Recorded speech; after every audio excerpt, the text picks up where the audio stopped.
यदि हम विकलांग के अनुशासन के वर्गीकरण की बात करें तो in the early 70s Anthony विकलांग 90s में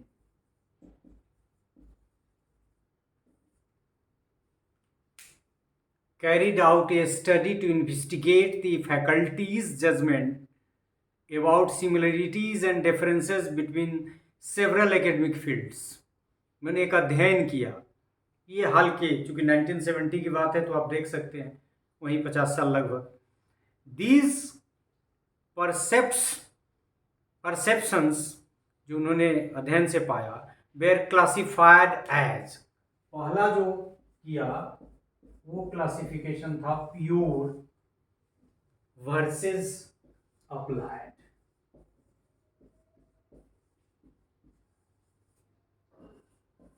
दूसरा हार्ड वर्सेस सॉफ्ट. अब ये देखिए क्लासिफिकेशन में सब्जेक्ट की चर्चा तो बाद में होगी, लेकिन इनका जो क्लासिफिकेशन हुआ उसमें पहला प्योर वर्सेस अप्लाइड, दूसरा हार्ड वर्सेस सॉफ्ट और तीसरा कंसर्न विथ लाइफ सिस्टम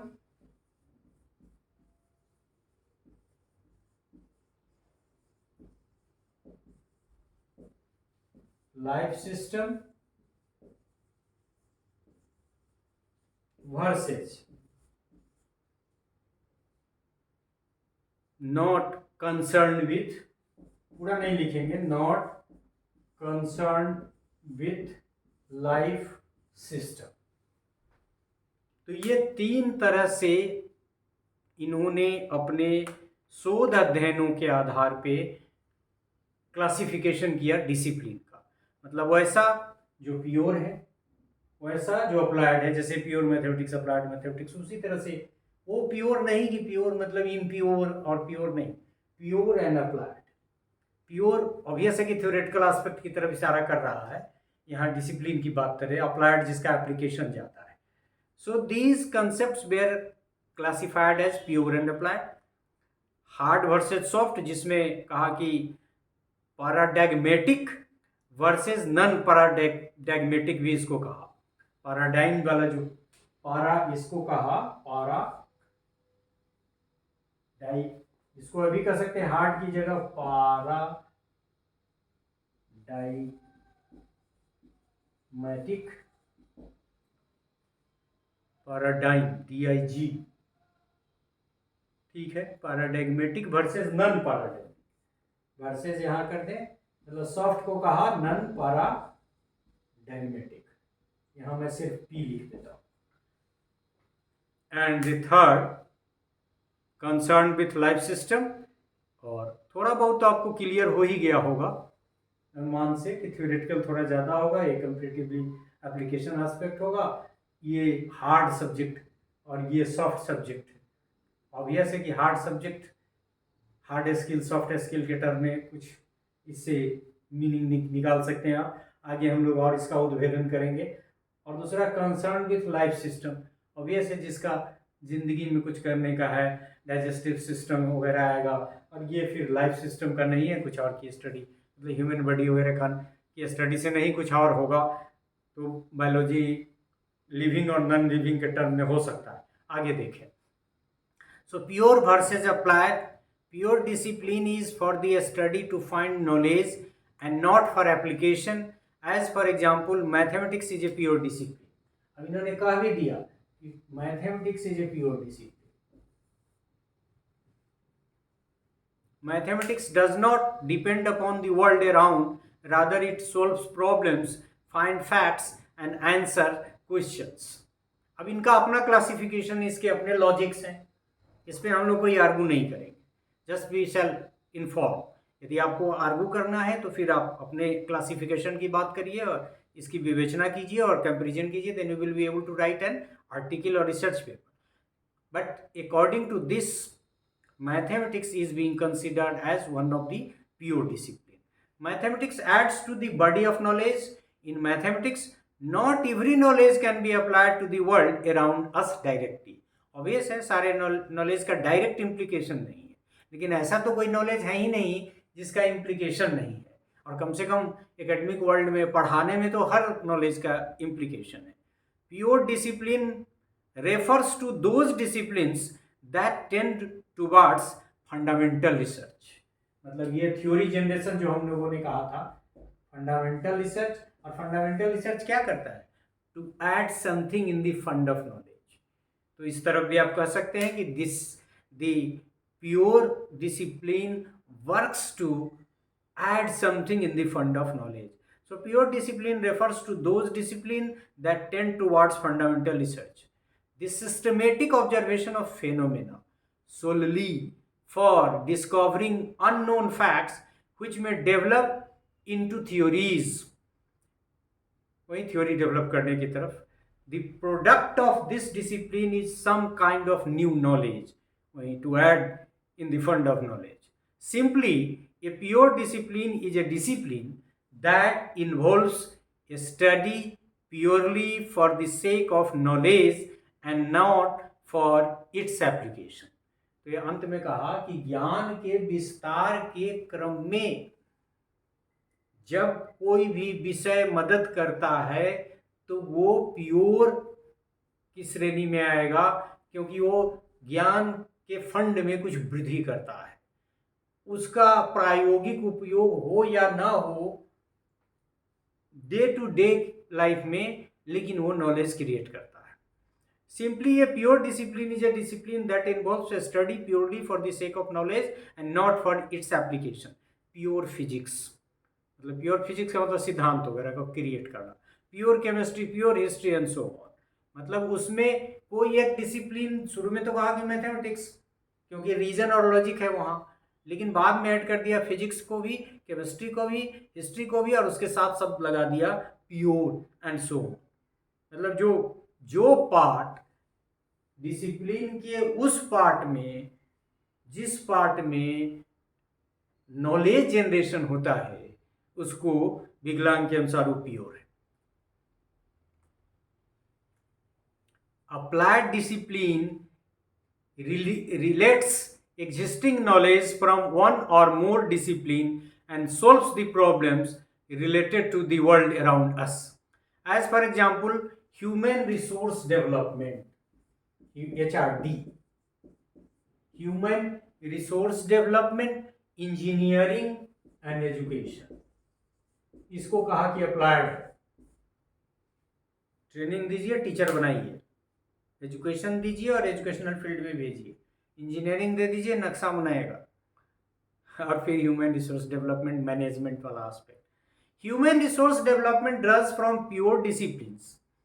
मतलब ये ह्यूमन रिसोर्स जो डिसिप्लिन है उसका इम्प्लीकेशन तो प्रैक्टिकल है, लेकिन उसके जो कंटेंट है, उसका जो क्रिएशन है, that is from human resource development draws from pure disciplines like psychology, sociology, concept वहीं से आता है, etc. to work on the development of human resources. Engineering applies knowledge from physics and mathematics. ये देखिए, physics और mathematics का जो theoretical knowledge है वो तो प्योर है, लेकिन उसके इम्प्लीकेशन से जब इंजीनियरिंग एक सब्जेक्ट बनता है तो वो क्या हो गया? वो अप्लाइड हो गया। Education draws from its foundation subjects like psychology, sociology, philosophy, etc. to apply the knowledge in the field of education. मतलब ये प्योर डिसिप्लिन के ज्ञान का उपयोग करके जीवन की समस्याओं के समाधान के क्रम में हम लोग कुछ विषय बनाते हैं, और वो सारे विषय अप्लाइड डिसिप्लिन के पार्ट हैं। सो एजुकेशन देखा कि फिलोसफी है, सोशियोलॉजी है, ये सब तो माना कि प्योर डिसिप्लिन है, लेकिन एजुकेशन अप्लाइड डिसिप्लिन है। इंजीनियरिंग फिजिक्स, केमिस्ट्री, मैथमेटिक्स पे बेस्ड है, लेकिन ये अप्लाइड डिसिप्लिन है। So pure provides knowledge whereas applied is applicable in the solution of the day to day problems. फिर दूसरा जो इनका क्लासिफिकेशन है हार्ड, नाम से मिलता हार्ड, और इसको कहा पैराडाइमिक, ये हार्ड, और सॉफ्ट को कहा non paradigmatic. Hard discipline use quantitative data. ये क्या याद रखेंगे हम लोग, ये क्वांटिटेटिव डाटा का इस्तेमाल करता है, क्वांटिटेटिव रिसर्च और positivist paradigm, strict cause and effect relationship, experiment. Hard discipline use quantitative data which tend to be predictive, मतलब इसका काम है प्रिडिक्ट करना, जनरलाइज करेगा तभी प्रिडिक्ट करेगा। It uses experimental method to build their repository of knowledge. हमने कहा दिया कि साइकोलॉजी का जो एक्सपेरिमेंटल मेथड है जो सबसे प्योर माना जाता है और कहा जाता है कि पॉजिटिविस्ट पैराडाइम का पार्ट है। एक नाम है ब्रैक्सटन, ब्रैक्सटन 1995। देखिए कितना हाल का ये डिसिप्लिन पे काम सब है। Braxton 1995 represents the hard disciplines as being characterized by greater concern for career development and cognitive goals, such as the learning of facts and concepts. Soft disciplines use qualitative data. एक तो याद रखने का तरीका आप यह है कि हार्ड क्वांटिटेटिव डाटा, और यहाँ मैं थोड़ा सा आगे बढ़ा के लिख देता हूँ जो याद रहे, qualitative data. And you must be knowing the difference between qualitative and quantitative data. कितना ईमानदार है, थोड़ा बेईमान भी है। So this is qualitative data। और भी बहुत सारे एग्जाम्पल, कितना तेज, हालांकि इंटेलिजेंस का स्केल है तो उस पर ले जाएंगे तो क्वांटिटेटिव हो जाए।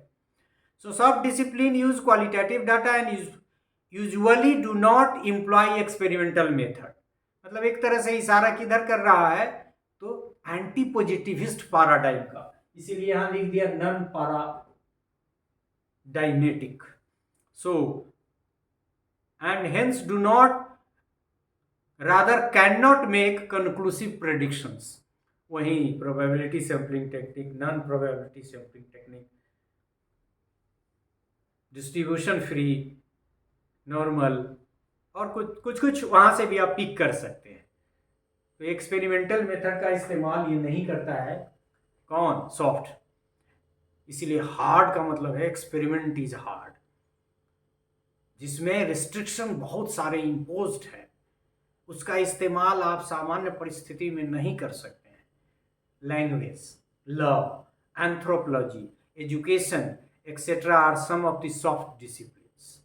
हालांकि हर में बहुत सारे एक्सपेरिमेंटल मेथड का या क्वांटिटेटिव डाटा का इस्तेमाल हो सकता है, खासकर एजुकेशन में तो हम लोग करते ही हैं, लेकिन फिर भी कहा कि ये सॉफ्ट में आ जाएगा, language, law, anthropology, education etcetera. It is helpful in general education development, और एजुकेशन के कंटेंट के डेवलपमेंट में इसका रोल है। Character development, critical thinking and scholarly activities like research, reading etcetera. मतलब ये सॉफ्ट जो डिसिप्लिन है उसका इस्तेमाल है जनरल एजुकेशन के डेवलपमेंट में, कैरेक्टर फॉर्मेशन में, क्रिटिकल थिंकिंग में, और क्रिटिकल रीडिंग में, रिसर्च रीडिंग में। तीसरे की यदि हम बात करें, ये सबसे आसान समझने में है क्योंकि ये लिखा ही हुआ है। Concern with life system versus those not concern with life system. Academic disciplines like biology, हमने सूझे कहा, psychology that deal with life systems or living beings are classified into one group। और obvious है कि ये पहला ग्रुप है, concerned with life system। Academic disciplines like physics, mathematics, and geology that deal with inanimate objects are classified into another category। मतलब एक तरह से लिविंग बॉडी की स्टडी और नॉन लिविंग बॉडी की स्टडी के तौर पे भी आप इसको देख सकते हैं और डिसिप्लिन का क्लासिफिकेशन कर सकते हैं। First group is about concern with life system, whereas second group is about not concern with life system. Smart नाम है and Ethington, Smart and Ethington, ये सब भी शोध, मतलब इसमें भी कितना शोध हुआ है, सो आप ये भी 1995 की ही बात है। Conducted a research on 4,000 faculty members who taught undergraduate students and concluded soft and applied disciplines place greater emphasis on knowledge acquisition and hard discipline have more concern for knowledge application. मतलब इन दोनों ने 1995 में in order to know about the nature of discipline ये study किया 4,000 faculty member पे जो under graduate मतलब graduation के स्टूडेंट को पढ़ा रहे थे और उनसे पूछा प्रश्न और उसके माध्यम से निष्कर्ष निकाला, concluded soft and applied discipline. Soft कहाँ का? यहाँ का, मतलब ये दोनों मिल के, मतलब हार्ड अप्लाइड में भी देखा आपने ये सब आ गया और फिर सॉफ्ट में ये दोनों मिलके एक अलग डिसिप्लिन, आगे फिर बेचर में ये सब चीजें आएंगी, दोनों मिलके soft and applied discipline place great emphasis on knowledge acquisition, ज्ञान को, थ्योरेटिकल नॉलेज को एक तरह से, on knowledge acquisition and hard discipline